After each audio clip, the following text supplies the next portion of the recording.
Hi everyone, welcome back to explore literature. इस video के अंदर हम डिस्कस करने वाले हैं वेक कोर्स डिजिटल एम्पावरमेंट की third unit towards safe and secure cyberspace. Unit first और सेकंड को ऑलरेडी कवर कर दिया गया है, तो वो आप चेकआउट कर सकते हैं। प्लेलिस्ट चेक कर लीजिएगा या फिर डिस्क्रिप्शन में आपको लिंक मिल जाएगा। Also don't forget to subscribe the channel. बहुत सारे व्यूअर्स ऐसे हैं जो चैनल को सब्सक्राइब नहीं करते हैं, तो please do subscribe the channel and also like the video, क्योंकि लाइक करने से जो थोड़ा एल्गोरिदम रहता है ना यूट्यूब पे, वो अच्छा रहता है। Don't forget to subscribe the channel, like the video and share it with your friends. Now without wasting much of your time, let's start the video. So the syllabus of this unit is online security and privacy, threats in digital world, that is data breach and cyber attacks, blockchain technology, security initiatives by government of India। तो ये सारे सब topics को हम cover करेंगे इस video के अंदर। तो हमारा पहला टॉपिक है ऑनलाइन सिक्योरिटी एंड प्राइवेसी।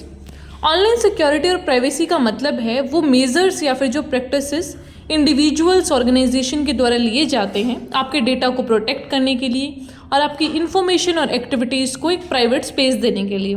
मतलब कि कोई और नहीं देख सकता कि आप क्या कर रहे हैं, आपका क्या डेटा है डिजिटल वर्ल्ड के अंदर। तो इसमें आपके कौन कौन से इनिशिएटिव्स रहेंगे, जैसे कि प्रोटेक्शन फ्रॉम साइबर थ्रेट्स, कि भाई जो ऑनलाइन थ्रेट्स हैं हमारे, कि कोई और हमारा डेटा पढ़ रहा है, कोई और हमें स्पैम ईमेल्स भेज रहा है, तो ऐसी ऐसी चीज़ों से हमें प्रोटेक्ट करना है। देन इज़ ऑथेंटिकेशन, कि पता होना चाहिए कि यही आदमी है जिसका, लेटेस्ट से कि हम पासवर्ड की बात करते हैं कि हमारा इंस्टाग्राम पे कुछ पासवर्ड होता है, तो कोई और आदमी उसको लॉगिन नहीं कर सकता जिसके पास वो पासवर्ड नहीं है, तो वो एक ऑथेंटिकेशन का मतलब है।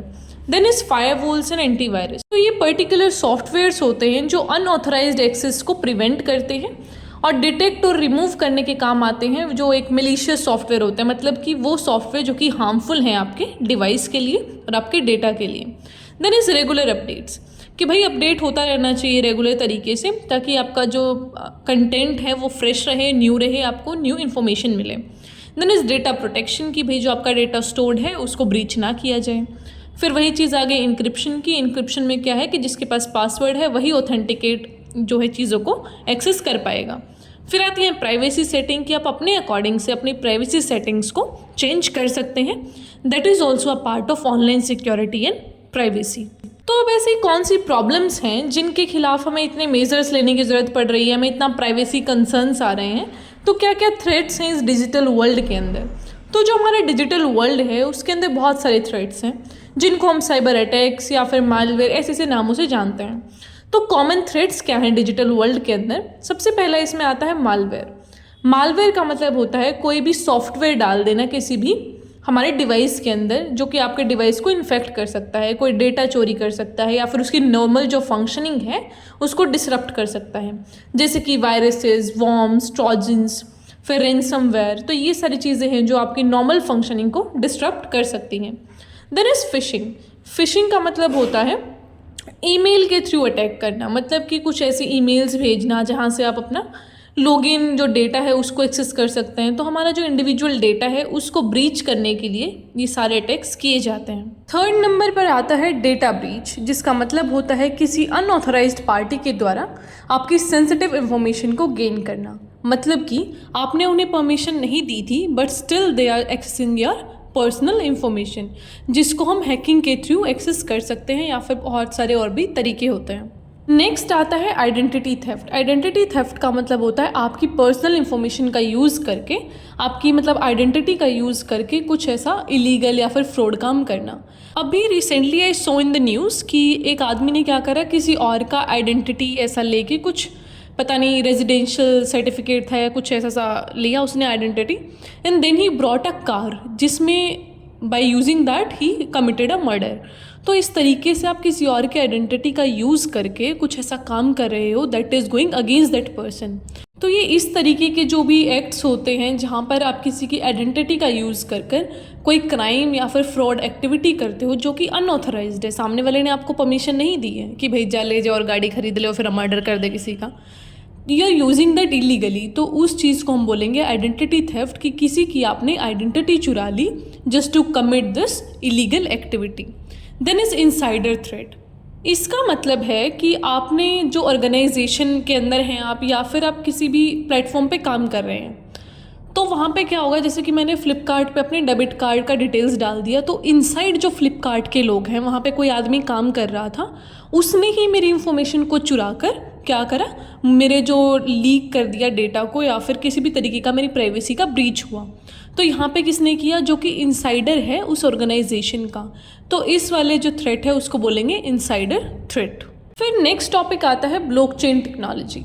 ब्लॉकचेन टेक्नोलॉजी एक डिसेंट्रलाइज्ड और डिस्ट्रीब्यूटेड लेजर सिस्टम है। यहाँ पे क्या होता है, अगर मैं आपको बिल्कुल आसान भाषा में बताऊँ तो आपके कुछ एक इंटरनेट सिस्टम के ऊपर जहाँ पे एक टेक्नोलॉजी डेवलप किया गया है, वहाँ पे आप क्या करते हो, कुछ टोकन्स बाय किए जाते हैं, जैसे कि क्रिप्टो करेंसीज़ में बिटकॉइंस हो गए। तो इस तरीके से आप कुछ बाय करते हैं और उसको स्टोर ऐसा करके रखा जाता है ब्लॉकचेन टेक्नोलॉजी के ऊपर। यहाँ पे जो इन्फॉर्मेशन है आपकी, वो एक जगह स्टोर नहीं है, बल्कि छोटे छोटे पीसेज में बहुत सारी जगह स्टोर्ड है, जिसको अच्छी तरीके से या फिर आप आसान तरीके से एक्सेस नहीं कर सकते। तो आपका जो एक प्राइवेसी है वो मेंटेन रहता है। हमें ये तो पता है कि भाई इस आदमी के पास इतना ब्लॉकचेन में कॉइन्स हैं या फिर कुछ भी पैसा है उस फॉर्म के अंदर, जो भी क्रिप्टो करेंसी है उसके अंदर, लेकिन हमें ये नहीं पता होगा कि वो आदमी कौन है। आप कुछ भी अपना यूज़र नेम रख सकते हैं, लेन देन वहाँ पे अच्छे से होगा, but your privacy will not be breached. आपका जो एक पर्सनल नाम, data and all this will not be required. तो आपका जो एक नाम, आइडेंटिटी वाली जो चीज़ें हैं वो छिप कर रहेंगी, लेकिन आपका ट्रांजैक्शन है जो, वो सबको पता चलेगा कि भाई इतना पैसे का या फिर इतने बिटकॉइंस एंड ऑल का लेन देन वहाँ पर हुआ है। इसको बहुत सारे इलीगल काम में भी यूज़ किया जाता है, तो इसके बहुत सारे ड्रॉबैक्स भी हैं। तो सबसे पहला इसका फीचर क्या है या फिर कहें एप्लीकेशन क्या है, दैट इज़ डिसेंट्रलाइजेशन। मतलब कि यहाँ पर कोई भी सेंट्रल अथॉरिटी नहीं है जो इसको रेगुलेट कर रही है, वो बस अपने रिस्क पे चलता है ये पूरा network. Then is immutability. Immutability का मतलब होता है कि आप कोई भी चेंज नहीं कर सकते। एक बार जो डेटा स्टोर हो गया ब्लॉकचेन टेक्नोलॉजी में, वहाँ पे आप कुछ भी ऑल्टर नहीं कर सकते, एक बार जो गया सो गया। Then is transparency. ट्रांसपेरेंसी यहाँ पे कैसे है, आपकी आइडेंटिटी तो छुपी रहेगी, लेकिन जो आपका ट्रांजैक्शन है वो सबको दिखेगा कि भाई यहाँ पे इतना जो है ट्रांजैक्शन हो रहा है। तो that is transparent and opaque at the same time. मतलब आपकी आइडेंटिटी छुपी है, लेकिन आपका जो ट्रांजैक्शन है दैट इज़ क्लियरली विजिबल। इसका नेक्स्ट फीचर आता है सिक्योरिटी, कि ये आपको बहुत ज़्यादा सिक्योरिटी प्रोवाइड करते हैं। जो ट्रांजैक्शंस रहते हैं इसके अंदर, वो ग्रुप होते हैं ब्लॉक्स, मतलब कि ब्लॉक बना दिए जाते हैं कि भाई ये वाला ट्रांजैक्शन इस ब्लॉक के अंदर होगा। तो आपको इतना टेक्निकलिटीज़ में नहीं जाना, क्योंकि आपका इतना मैकेनिज्म नहीं आएगा। जस्ट लर्न इट कि भाई कोई टोकन नाम की चीज़ होती है, ब्लॉक में ऐसे काम होते हैं, और सारी चीज़ों को एक चेन से लिंक कर दिया जाता है ताकि आपके जो ट्रांजैक्शंस हैं उनका ट्रांसपेरेंसी बना रहे। एंड जो कोई अब यहाँ पे अथॉरिटी तो है नहीं रेगुलेट करने के लिए, तो यहाँ पे इस मैकेनिज़्म को थोड़ा स्मूथ बनाने के लिए ये सारी चीज़ें की गई हैं। देन इज़ एनर्जी कंजप्शन, कि जो ब्लॉकचेन नेटवर्क्स हैं जैसे कि बिटकॉइन, उनके अंदर एनर्जी कंजप्शन बहुत ज़्यादा होता है because of proof of work का जो कंसेंसस मैकेनिज़्म है। तो यहाँ पे जो सिस्टम्स चाहिए होते हैं वो बहुत ज़्यादा एनर्जी कंज्यूम करते हैं।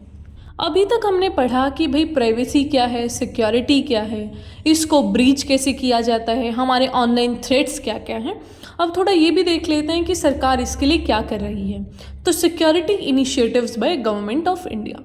तो जो हमारी सरकार है वो ऐसा ठंडे बस्ते में नहीं बैठी है, वो भी कुछ काम कर रही है to protect our security and privacy. तो उसके लिए जो इनिशिएटिव्स लाए गए हैं उनमें से कुछ इनिशिएटिव्स यहाँ पे हैं। The first is national cyber security policy.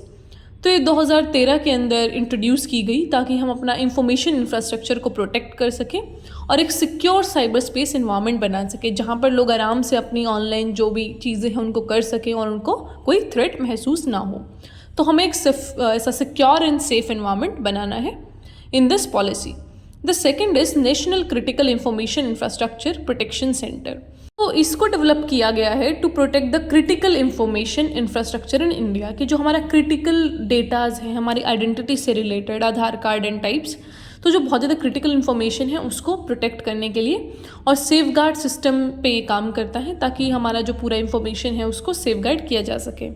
जो नेटवर्क्स हैं that are vital for functioning of the nation, मतलब जो नेशनल सिक्योरिटी के मुद्दे हैं, जैसे कि आर्मी का कुछ भी इंफॉर्मेशन एक्सचेंज हो रहा है या फिर हमारे इंटरनल सिक्योरिटी से रिलेटेड है, तो वट एवर दैट इज़ जो कि नेशन की सिक्योरिटी है उसके रिगार्डिंग ये सारी चीज़ें की गई है to protect the national interest. फिर थर्ड नंबर पे आता है Indian computer emergency response team.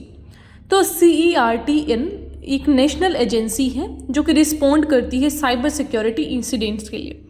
मतलब कि कोई भी साइबर थ्रेट आपको मिला है या फिर किसी भी तरीके का ऐसा प्रॉब्लम आता है तो दिस टीम विल वर्क और इसका रोल फिर वहाँ पे स्टार्ट होता है। ये एक बहुत ही क्रूशियल रोल प्ले करती है इंसिडेंट मैनेजमेंट में, थ्रेट एनालिसिस में और dissemination of cyber security related information. तो ये सारा जो भी साइबर सिक्योरिटी से रिलेटेड मुद्दा होगा उसको डील करेगी Indian computer emergency response team.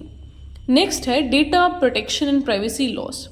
तो हमारा पर्सनल डेटा प्रोटेक्शन बिल जैसे एक्ट्स को यहाँ पे लेके आया गया है, लॉज को बनाने की बात की गई है ताकि हम अपना जो डेटा है उसको प्रोटेक्ट कर सकें और ये जो कंपनीज़ हमारे डेटा को एक्सेस करती हैं उनसे भी थोड़ा बचा जा सके भाई कि हाँ हमारे पास लेजिस्लेशन है।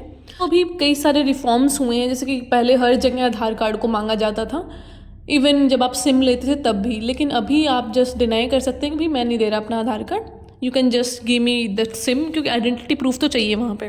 तो अपना ड्राइविंग लाइसेंस या फिर कुछ और देकर अपना ये है जो सिम निकलवा सकते हैं। तो यहाँ पे कंपलसरी नहीं है बिल्कुल भी आपका आधार कार्ड देना, या फिर आप एक वर्चुअल आईडी भी बना सकते हैं अपने आधार कार्ड की, वो आपको इसके आधार की वेबसाइट पे मिल जाएगी। वहाँ पे क्या होता है कि लेटेस्ट से आपकी वो आईडी आपने कहीं सबमिट कर दी एंड यू देन फील कि भाई इसको अभी थोड़ा थ्रेट है या फिर वो नंबर कहीं और चला गया है फिर कुछ ऐसा, तो आप उसको जस्ट तभी क्या कर सकते हैं, चेंज कर सकते हैं। तो वो आपको एक प्राइवेसी का जो चीज़ है वो प्रोवाइड करवाता है, that virtual Aadhaar card ID. तो you should make your virtual Aadhaar card ID so that आपका जो डेटा ब्रीच है वो ना हो।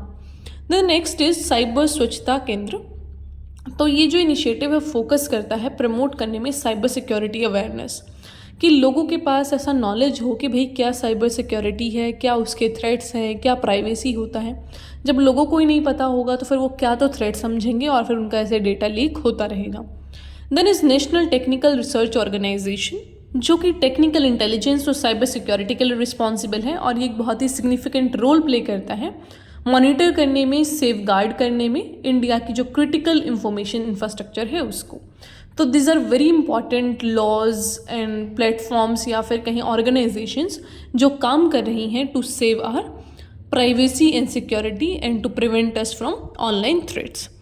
तो ये था इस पूरी यूनिट के बारे में। तो इसी के साथ आपकी थर्ड यूनिट कंप्लीट होती है। आई होप आपको समझ आया होगा। फिर भी कोई क्वेश्चन है उसे आप पूछ सकते हैं। I'll meet you in the next video. Till then, take care, stay happy, stay healthy, and don't forget to subscribe the channel. आप बिल्कुल भी सब्सक्राइब नहीं करते हैं तो it just take 1 minute subscribe करने में, लाइक करने में, and to share it with your friends. All right, bye bye.